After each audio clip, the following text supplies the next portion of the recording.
afternoon and welcome to the programme. I'm Liberty Corrie and today a Ukraine special as it's a year on from the Russian invasion. We'll hear from refugees, students and find out from local people how they are feeling about the conflict. And now from Ukraine to the UK, a family fled the invasion of their country last year, taking over a month to reach England. The family have now settled in Suffolk. Katie Drake caught up with them to find out more. Alona and her family fled to England, where they have now settled with her sister Yulia and her husband Neil. Alona lived in Lviv in Ukraine, and she describes life before England. No one understood at that time that it is a real war. One day, the 24th of February, all was over. I think it was my older niece who sent me a message that it's Russia started the war. Alona lived in Lviv in Ukraine and describes what it was like seeing the attacks. Yes, we saw missiles. We woke up that morning from explosions not far from our house. We didn't think about leave home, about leave country at all. We hadn't planned. We didn't know where to go. Just take a seat in our car. It was fortunately full of fuel, and we went somewhere. The family divided after Alona's mother did not want to leave. Proposed to my mom to join us, but she said, I will not. It is my home, it is my house. I will not.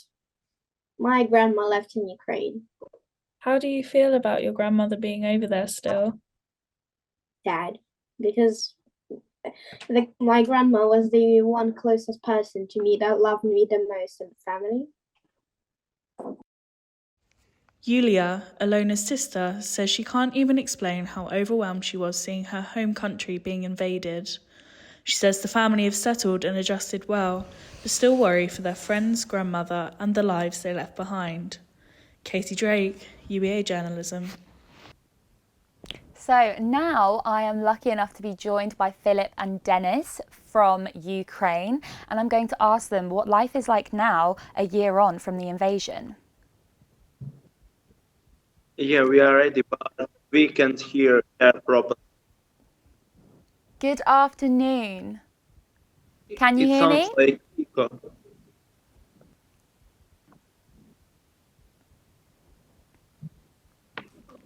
It's echo. Bad sound.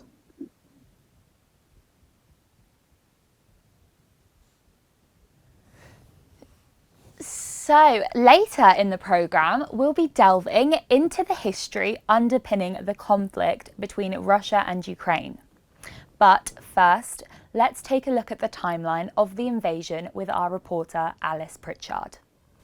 Tensions between the two countries had been growing for decades before Russia officially invaded Ukraine a year ago today. But it was in November 2021 that the US reported unusual movement of Russian troops near Ukraine, with an estimated 92,000 troops surrounding the borders.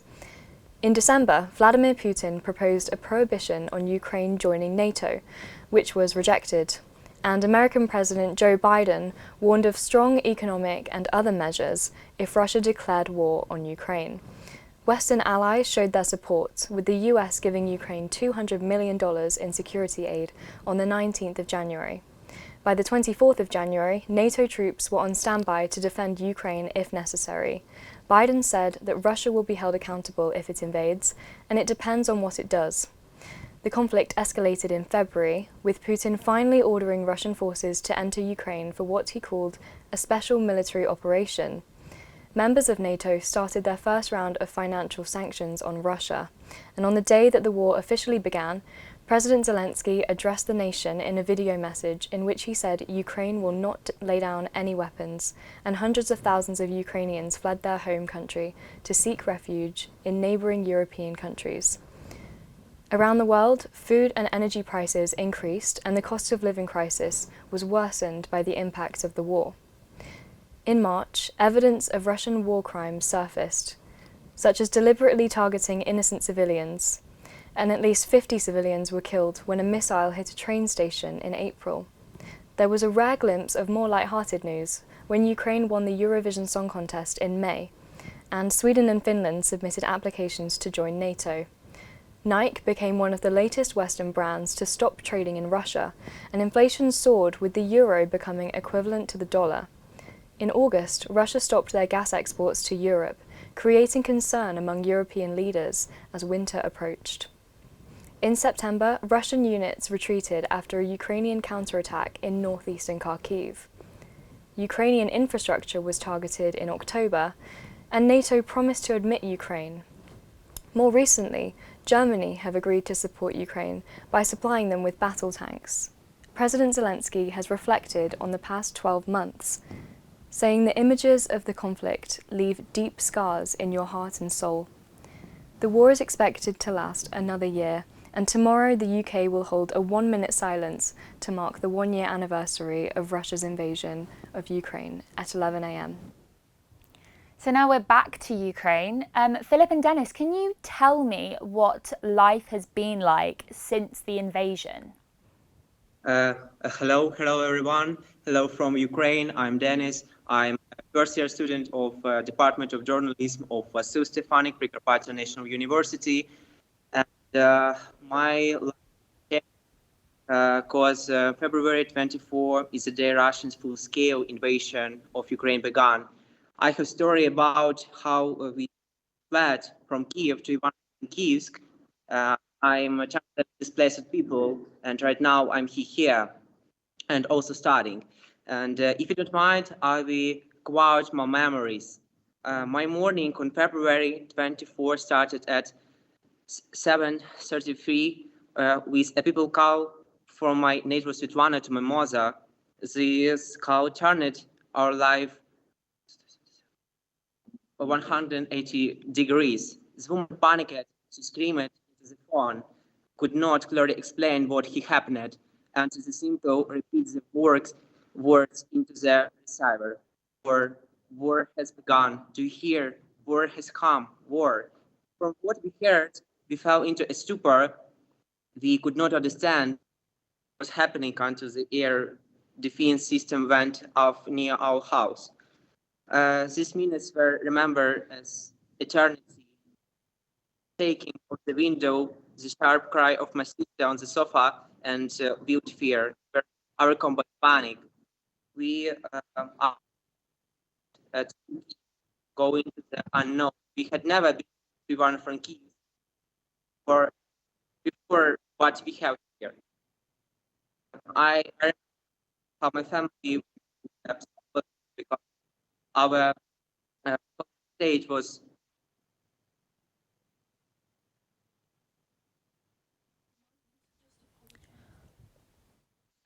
Apologies for the technical difficulties.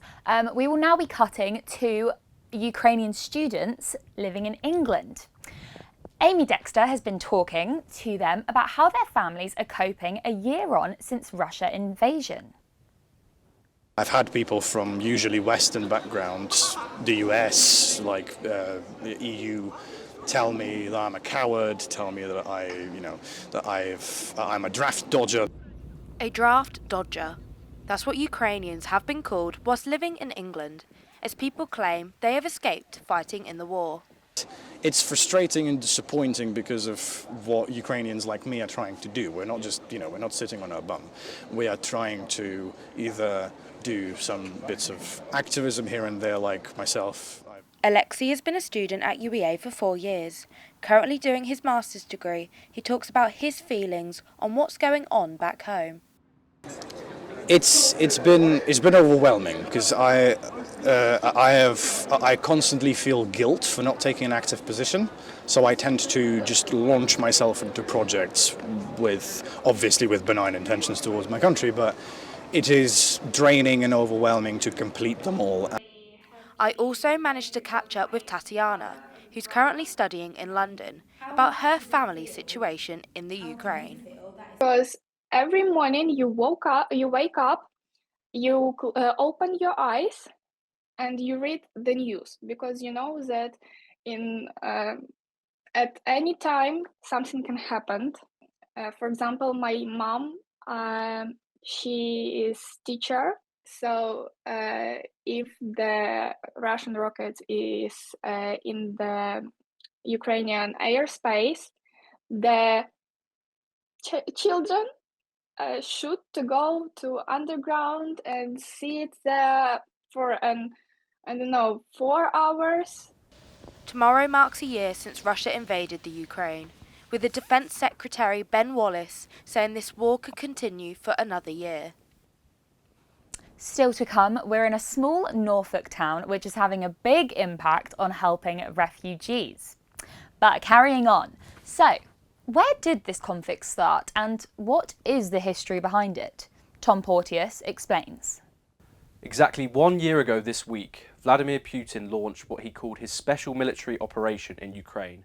However, it was clear to the rest of the world that this was a full-scale invasion that many called the darkest days in Europe since the Second World War. Since then, Europe's map has been shaped by political alliances. Now, Putin wants to redraw Europe's map by force. But why did he choose to do it this way? Putin has long claimed that Ukraine belongs to Russia and that they are one people. But Ukraine is its own nation with its own culture, language and political system. And while the two countries do have shared history, Ukraine has fought hard for its own identity.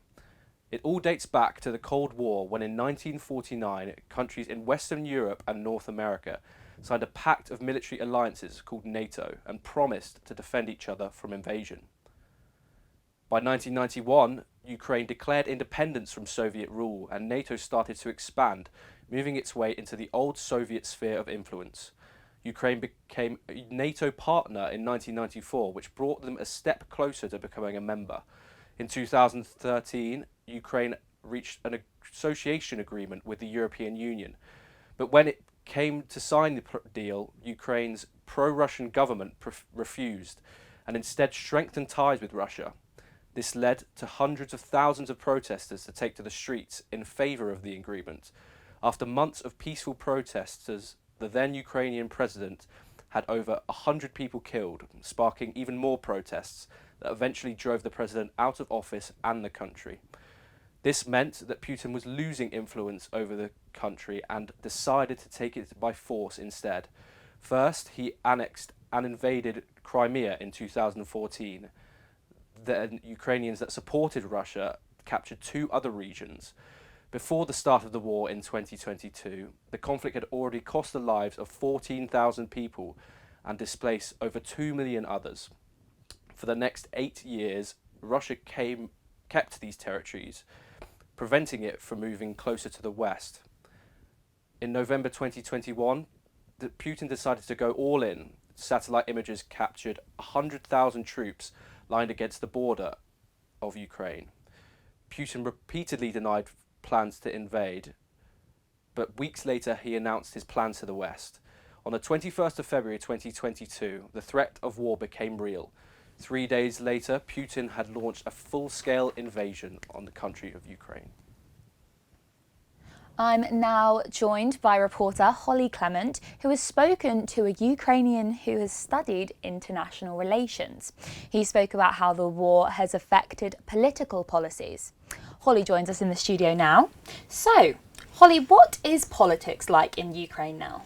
So I spoke to photographer Vitaly Denyez, who studied international relations, like you said, and he told me that the initial invasion in Ukraine last year, since then there have been no political battles and all of the political parties united. He also mentioned that many politicians have taken a step back from politics and have joined the military during the war and are looking to rejoin politics once the war is over. Although international affairs professor Gerald Toll wrote in his book that it was always Putin's goal to restore Russia to the status of a great power in northern Eurasia, and the end goal was not to recreate the Soviet Union but to make Russia great again. So what was support like for the president before the initial invasion compared to now? So according to Vitalik, many people were quite sceptical about having a president that didn't really have a political background before becoming president. And he told me that the overall opinion in Ukraine was that they think that he has shown a lot of strength and courage, and they all support him now, even though they didn't originally vote for him. I think he has more. Felt like the whole universe stopped. The first months felt like apocalypse because we never thought something like this could happen. When he became a president, people were skeptical.